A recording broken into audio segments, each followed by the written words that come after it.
Welcome to Tenor Tech, where I solve the problems you didn't even know you had. You start by getting input available quickly. Open desktop mode, then enable the on-screen keyboard in settings so text fields accept input. This avoids a dead keyboard when switching apps. If you prefer physical keys, connect a USB-C hub or pair Bluetooth in settings. Make sure device shows as connected.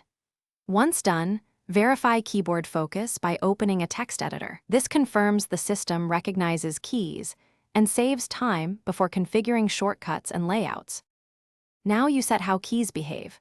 Open region and language to pick the correct keyboard layout so symbols match what you type. This prevents typing errors.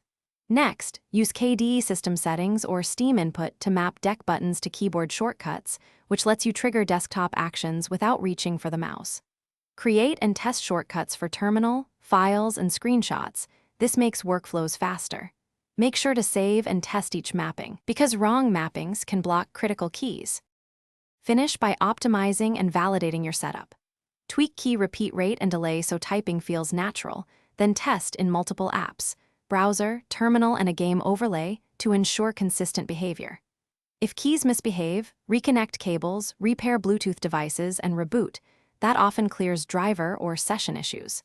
If problems persist, reset keyboard layout and reapply mappings because corrupted settings cause weird behavior. Remember, consistent testing after.